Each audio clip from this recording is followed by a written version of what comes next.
Running Sentences presents Dark Convent Kingdom Part 6 Gods and Religion. Sylvia and Brick are starting to worry that things like the undead are going to be filling the hallways of this castle soon. The least of their problems being the king and queen, or maybe Sylvia's father, or maybe it's the undead. They're not really sure, but everything feels wrong. This story is written and narrated by Michael Hunnery. It is a work of fiction, so any names, characters, businesses, events, and situations within the story are products of the author's imagination. Any resemblance to real people, situations, characters, businesses, events, and/or fictional businesses, characters, events, and so on and so forth is actually purely coincidental. Copyright 2026, Michael Hunnery. All rights reserved. Brick hurried to Sylvia, standing at the pulpit of this glass-roofed chapel, casting its beautiful light all over them. She was busy reading in the book, and had just gasped, which she figured probably wasn't a good thing, and although he wasn't good at reading, he might still be able to glean a thing or two from whatever she was reading. You gasped. What's wrong? The fucking book!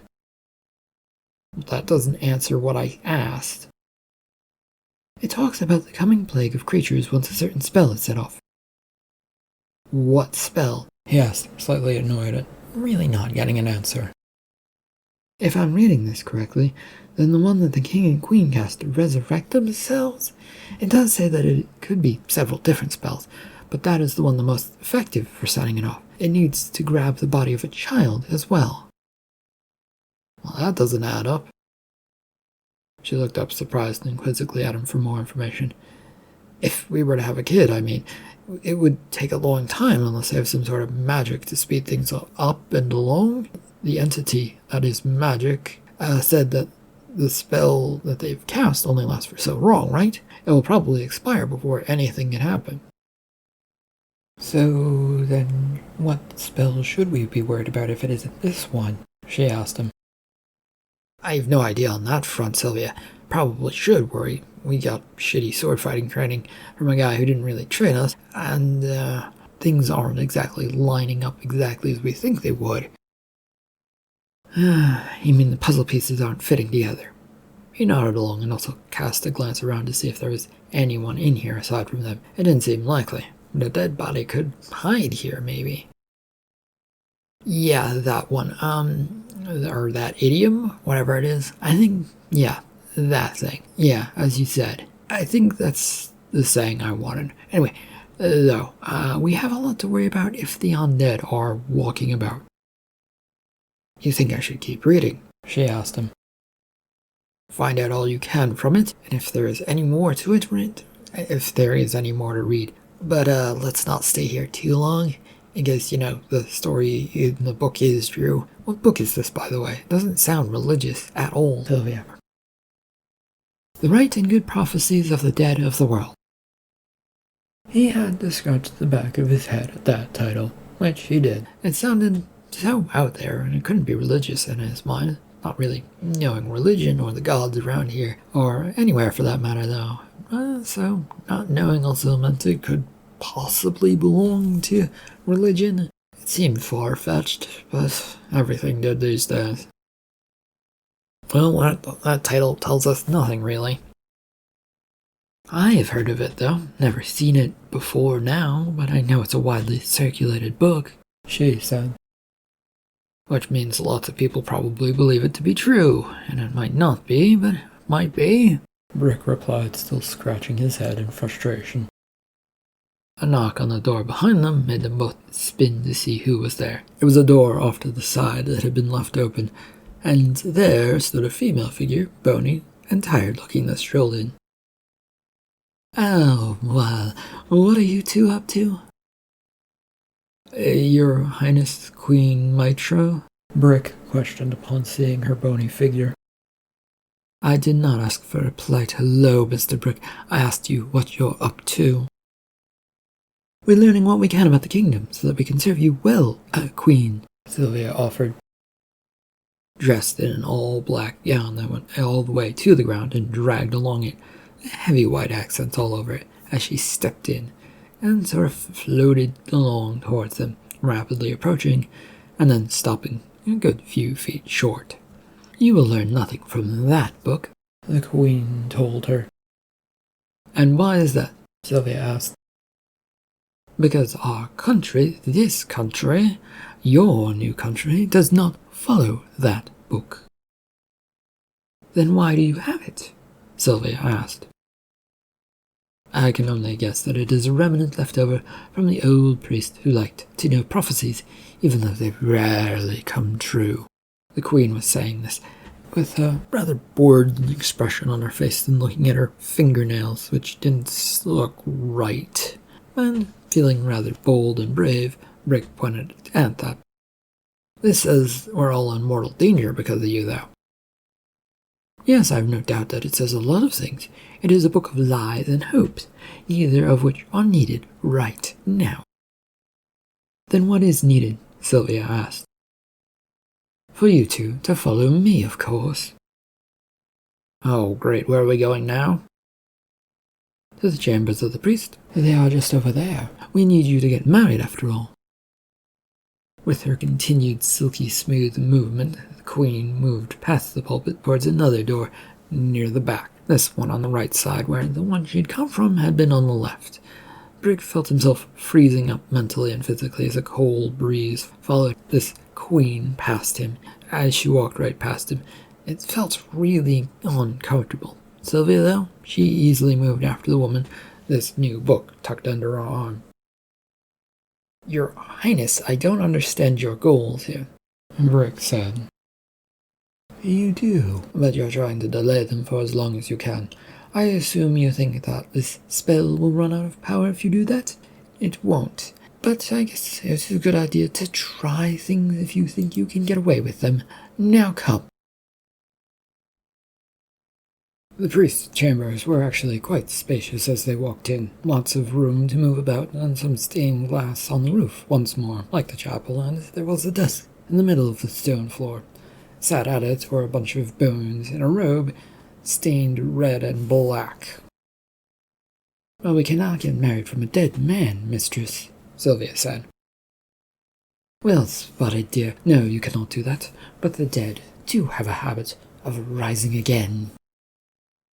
Not liking the sound of that, Brick, who had been a few steps behind, moved to get to Sylvia. She wasn't speaking in her normal tones, which he figured meant something. Maybe she was under some sort of spell? "Sylvia, what's wrong with you?" "Nothing is wrong with me, Master Brick." "I'm no master, and you would never call me that." His hushed words were not as quiet as he would have liked, and the Queen turned to them. "You took an oath to us, did you not, Brick?" "Well, yes, under that situation that I have no control over, though." "Magic spells do not care about dire circumstances. You agreed, therefore, to sell it within the world of magic, and thus you are one of the masters of this land," the Queen purred. "That will go over well when invading armies arrive. I'm sure they won't believe nor care or listen to what I have to say on this matter, though." "Might want to figure out how to defend yourself against such things as attacks, then. If you will please give me a moment of silence to work, please." "Of course." While Sylvia said this, Brick had kept silent and turned so that he was now standing in front of Sylvia after she had said this. Her eyes were focused, but looking beyond him, even though he was right in front of her. To be sure, he waved her hand in front of her face, drawing no reaction. "Sylvia, what's happened to you?" He whispered this in her ear, as Queen Mitra chanted in the background. "Say or do something if you're still in there." Standing straight as a board, she didn't move at all. Brick even grabbed her waist, gave her a small shake to be sure, but there was still no reaction. "Please, stop messing with her. You're messing with my magic," the Queen ordered. "I'm not. I need to know she's all right," Brick insisted. "Why do you?" Opening his mouth to protest that he had a right to know, he couldn't bring himself to say that. He didn't really have any rights, as far as he was aware of. Because if you want us to have a kid and for us to get married, then we have to be sort of lucid and accepting, right? Wrong. You do not, Brick. Not in this house. What goes is what we say. The gods do not interfere with our rules and laws, so don't go trying to pray to them. That's fine, I don't believe in them anyway, but I don't want someone cast under a spell just agreeing with everything you say or do. You cast a spell on her for no reason. With a smirk, the queen turned to him. As the bones of the priest began rising from the chair, the bones rattled about, distracting him for a second. He, though, was quick to turn his attention back to the queen. It is strange, though. You avoided the spell that she fell under. Do you have some sort of protection? When you wandered into our palace, we knew you were different, but now you're downright interesting, the queen said as she studied him very closely. Well, no, that doesn't sound like me at all. I'm the most boring person of people you can come across. Nothing special about me at all. He tried to take a few steps back, but she was quick, as was the skeleton that came right over the desk, vaulting over it. Brick wasn't far from the doorway in here, but still had so little time to react before they were both grabbing at his arms. Come here, little one. You need to be examined, the queen purred excitedly. No, I don't, Miss Queen. There's nothing about me worth any of this effort. No, that is not true. You've shown a great ability to get away from spells. Didn't you get away from the one that our friend Lord Jest cast you also failed to take you over? No, it took over. I'm not here, Brick offered rather lamely. I can sense her magic connection on him, mistress, the bones suddenly announced. What kind? The queen asked her new servant. The skeleton worked its jaw and kept talking, clacking as it did, even though there were no muscles connecting the jaw to the skull. A variety, but the major one is a curse. You're telling me he has an overriding curse? One that stops spells from taking effect. That makes sense now, but it is not good for us in order to make our dreams come true. Priest, lovely bones, do you happen to know how to get rid of it? No, I can try and find it, but I can't really read anymore, the priestly bones responded to the queen. I can try and find it amongst the books we have, but I can't really read anymore. A shock of pain seared its way across Brick's arm where the queen was touching him. It was a cold feeling that sparked up extreme hot, and then dropped to oh so cold in a second later. No basic defense against elemental magic, the queen said with a nod to the priest. Just try whatever you have as long as it doesn't kill him. I'm sure it'll be fine, priest. Don't I get a say in this? Ow! Brick complained. I cast and curry the favor of the undead. Bring me the bones of the curses that reside on this young man I touch. Tell me what afflicts him, the priest chanted. There was a flash of light that came from within the robes of this former priest that billowed out and caught everything within a few yards. It faded away quickly, but left Brick feeling like he had slime on his skin. He pushed at his skin, trying to get rid of that feeling, brushing it away, but it wasn't going anywhere. What was that? Brick demanded to know. A little spell to help us out. You want to help us out, don't you? Yes, I want a lot of things, and don't expect them to just be handed over. And yet you keep insisting and wanting to know that Sylvia was okay. You are a strange one, Mr. Brick. Most men, given a chance at an attractive young princess, would just jump her. I have completed your spell, mistress. It is not good. The queen turned to the collection of bones in the robes and perfectly manicured eyebrows on her face curled up in surprise. Pray tell me what is wrong with this young man. Is it good, bad, or an ugly, useless bad? The magic he carries within him is both. We cannot harness it to do what we want. There is resistance to necromancy. Only necromancy. He resisted a charming spell, not necromancy. Yes, he resisted it. From what I can see, it only involves that basic problem. While all this was going on, Brick had wiggled a little bit free, trying to get out of their grasp while not drawing too much attention. Not that he figured out what to do once he'd be free, no. If only because anything that was going to come at him meant abandoning Sylvia and also finding somewhere to go. He wasn't confident in his ability to get away. You've fallen awfully quiet from your bleatings about not doing anything to the princess. What happened, Mr. Brick? Nothing. I can still cast spells on you. While I use a lot of necromantic effects for them, I do know the few that don't have anything to do with it. You won't be able to avoid all of them. No more need for spells. I'm right here waiting for you, Brick said to the queen. I cast and summon those of the light to heed our call. We need help in conquering this little one. There was another flash of light, this one much brighter than the previous one, and it blinded him as it came out of nowhere.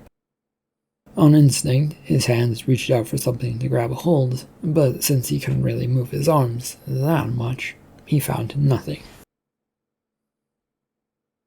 He wasn't entirely sure if he passed out or something had happened to him, but his eyes fluttered open, meaning something had happened. Bright light streamed in from above, and he glanced that way with a moan. The painted, stained glass made him aware that he was back in the chapel, judging from the size of the glass that he could see above him, also the fact that he was sitting in something hard and wooden, that thought comfort meant torture. We are gathered, ladies and gentlemen, to see a wedding. Those words brought a lot back into sharp perspective, that he didn't have time to be lounging about. Brick made his head snap up so that he could see where he was from it, lolling backwards and staring at the ceiling. There he was, on the front pew of a chapel, right next to Sylvia, but the king and queen were the ones right in front of the altar. He nudged his friend to see if she would respond, but she did not. Fuck, shit, fuck, what am I supposed to do, and how am I going to get about it right now? His words were soft and meant only for his ears, but both the king and queen turned to look at him. He's awake, the king said. That is good. Everything will be official now that instead of all lies, the queen added. Not that it matters if we lie or not, dear wife. Utterly baffled and confused, Brick blinked a few times, trying to make sure he was caught up. It didn't feel like that was the case, and weren't he and Sylvia supposed to be the ones getting married? Why were they now on the sidelines?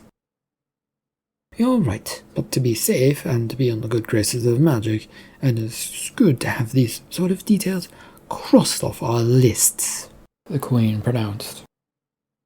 As said, my dear, priest, continue with our session. Priest. We are gathered to renew the vows and magic that hold King Olith and Queen Mitra together. There can be no objection to this, and I will hear none. Do the king and queen have anything to say on this matter? It is time. Yes, dear husband, our powers and kingdom will be restored. And thus, this reunion has cast the world to its darkest period, as it should be, the bones of the priest proclaimed. What the fuck is even going on? Though they had turned away to finish their ceremony, they now were turning back to him and giving him a cold smile for his words, their bodies all looking withered and ill-looking. But there was now an aura, one of dark blackness that surrounded them as they stared at Brick. This, dear Brick, is the first part in keeping us around. You two will be our front lines, the king ordered. The heroes of our kingdom, the queen added. The ones who will fall in battle. Why would I agree to that, king and queen? I thought you wanted us to get married and have a kid. Oh, we want that. But an army approaches, the queen said. Hence they must not break into the castle, the king added to the queen's words. Brick looked about the place wildly, trying to get a sense of this and that of some sort of joke. How in the world was he supposed to stop an army when he didn't have any magical powers of his own? I don't understand. Me, Sylvia, and what army is going to stop this? Well, she, your little fiancée, wife, soon-to-be partner and lover, I suppose, did call forth an army of the undead. Who did? Brick asked exasperatedly. The queen cast out a long, bony-looking arm, with one finger emerging from the cloth that looked like it was hidden. It looked more bonish than finger. She pointed it directly at Sylvia. Well, she called them forth from the Book of Prophecies. You didn't believe in that book, Brick pointed out. And yet you can hear them outside, can't you? The king pointed off towards the chapel door, then dutifully, and because he had nothing else to do, Brick turned. He listened for a moment, waiting to hear some sort of noise, but got nothing. They will be your army. Those that they will kill will rise up again to join you. It will be lovely, the queen insisted. I think we have different definitions of lovely, queen. Plus, bigger problems. How are me and Sylvia going to get anywhere with a bunch of undead who will probably try and kill us as well? Oh, I'm sure you'll figure it out, Mr. Brick. You with all your hidden magic in you, the king said. No, I don't know anything about that. I don't have hidden magic. I was cursed.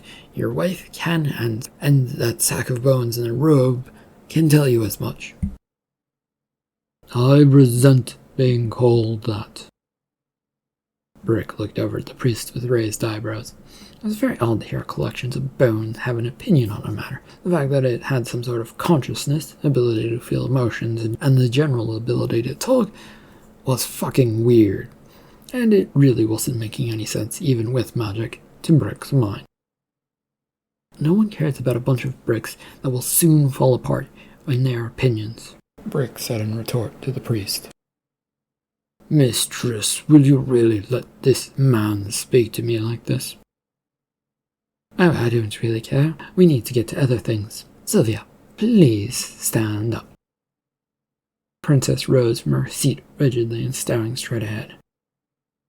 What is it you need, mistress? It is your turn to get up here and take a few vows, much like the previous ones you did, the king demanded.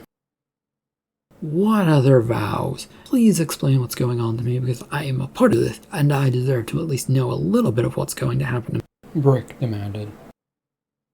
The vows to us, the one you swore to us, to uphold our ways and rules, you know, the first time you met us thing, the queen said rather sweetly, which was disturbing to Brick. He thought back for a moment, and as there was a lot that had happened recently, and most of it was blending together. Eventually he got it into his mind and shook his head. What about that meeting? He asked. Yes, those ones must hold, and now your vows for your marriage, the most important matter in the world, the king declared. Are you ready, Sylvia? Yes, Queen Mistress. As if she'd say anything else, Brick muttered. Stop with this back talk, boy, or we will resort to putting you under a similar spell, the king snarled at him. Offering a snarky grin, Brick shook his head. Did your wife fail to tell you I'm cursed? Not everyone here, Mr. Brick, uses necromantic spells. I certainly don't. The king opened his hands, splaying out his fingers, which had a soft line connecting the fingertips. A pulse of light soon began brightening and fading in a beat. I don't go under that easily, Brick offered. Then get your ass up here and finish our ceremony, the queen demanded.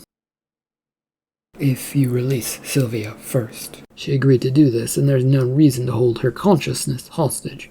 She's willing to do this, but if you keep her under a spell, she will probably rebel against you in the end. The two royals looked to one another with doubt in their eyes, but they shrugged as the queen snapped her fingers and a pulse of magic coming off of it. The king also let go of his spell, letting it fade away. Princess Sylvia, welcome to your wedding. It is a great and grand day for you. What? Sylvia asked, confused at what was going on.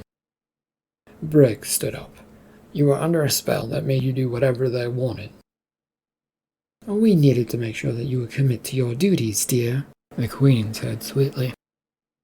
And now you have a grand task to do, your marriage, the king announced. Looking around rather confused and then realizing where they were, she looked to Brick. He frowned and shrugged in return, since saying something or anything seemed like it wouldn't help matters. She stared at him a moment more before asking, What happened to you? Do I look sick? No, it's just you seem not to be suffering from the same sort of weirdness that I feel. You look normal. Okay, I'm cursed, he offered rather lamely. It is time, darlings. No more time for this chit-chat, the queen demanded. Yes, come take your places. We're really getting married? Sylvia asked. That's what I think is going on, Brick replied as he bit his lip nervously. That is what we said. Now get up here, and we will make bad things happen. Sylvia rose, standing up from the bench, and began moving towards the pulpit, waving her hand, trying to get him to follow her up. He looked between her and the royal, shaking his head. This, ladies and gentlemen, is madness, Brick said. No, Mr. Brick, this is the work of centuries, coming together at exactly the right moment. As my husband says, and how we feel, history is about to be made. Sylvia was soon standing next to this altar looking back at him. Her eyes were once again the bright and clear look that said she was herself. He still didn't like this one bit, and was taking his time to get there, out of the pews and then up to this altar himself, before being flanked on either side of the dead or somewhat dead creatures who called themselves the king and queen. I'm here, no need for any drastic action on anybody's parts, Brick announced rather sarcastically. Oh, we shall see, little one. Now, Bones, the ceremony may begin. The bones of the priest in the robes gave a deep bow to the queen's words. To Brick, it was a shock that this creature hadn't just fallen apart yet. How bones with no tissue stuck together was a magical mystery, and one he'd probably have to talk to magic about. Enough bowing, let us get this done, the king demanded. Before we do, one last thing. What's expected for us after this? You said two things. One is fighting the invaders, and the other involved me and the princess being intimate? Brick inquired. I told you that there's a war and a battle to fight, didn't I? The queen asked. Well, yeah, I just wanted to make sure of that, though, Brick said. Can I commence now? Yes, on with the ceremony, yes, Mr. Bones, the king said. The priest of Bones looked at Sylvia with a white, grey bone face that where not a snippet of body was left. It was probably better that way, but Sylvia still took a step back as the eye sockets had a worm sort of crawling out of it. Miss Princess Sylvia, are you of sound mind and willing to marry the man before you? Yes, the princess responded questioningly. And are you willing to defend this land to the last of your ability, giving up all previous titles and rights that you may have claim to? It didn't feel right to Brick, who cast a quick glance to Sylvia as she paused. He wouldn't falter for thing now, though she never came across the type to do so. He wanted to elbow her to get her to stop to think for more than a moment. If all this really was binding to this world, she was giving up so much just so she could live. I do, and I'm willing to do so. You swear upon all that is holy and all of magic in the world that you will follow through on this? The priest asked. Yes, Sylvia said. We welcome you to our home, the king said. A sickly feeling was in the pit of Brick's stomach, one that felt like it was going to make him throw up. There was nothing he'd do, no one who would listen to him. If he protested, though, and said no, probably would cause a lot of problems for him and Sylvia. Could he risk that? Would the curse protect him? I know that sort of look, Mr. Brick. Do not think yourself smart.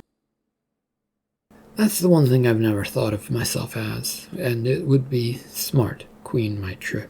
Dumb, yes. Smart, I don't see how I would ever think that of myself. May I continue the state of things? Yes, of course you may, Priest Bones. His husband, be ready for this one in case he tries anything. The Queen said in her usual too sweet voice. A rebellious spirit is what we need around this castle. I'll try not to destroy him. The king ordered.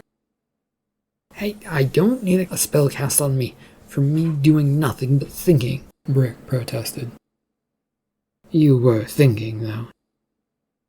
And so were you, Queen. I'm here doing nothing, waiting for the priest to start talking about things. Don't you want this wedding to get finished? The two royals eyed him for a moment, then turned to the priest and nodded to them. We are gathered here to grant this man the powers to help unite this kingdom once again. Do you accept this challenge? These were certainly very different words from the ones that had been used on Sylvia. Yes, Brick said. And do you promise to defend the realm from all invaders? Not good at that sort of thing, but I'll try. It was a yes or no question. The Queen snapped at him. Yes, then, according to what the Queen wants, and keeps insisting I say a yes to. Cannot come with any sort of attachment to them. Your own will is what binds you to all of this, the king announced. Do you do as the king and queen ask of you? The priest asked. A quick glance over to Sylvia showed her shaking her head yes. Yes, Brick said. And you agree to marry this young woman to help this kingdom in its time of need? I do. Then this man and woman are now married. It was all very anticlimactic, which Brick was sure meant that none of this held any weight, but he wasn't about to say any of that out loud. Nope. These fuckers could believe all this was true, and he would know better. That's it. That is all we need from you for the moment, dear Princess. Dear Princess Sylvia. The Queen said this, reaching and gently touched Sylvia's chin. And then, in a flash, the trio of the king, queen, and the priest vanished. End of part 6 of Dark Convent Kingdom. Thank you for listening.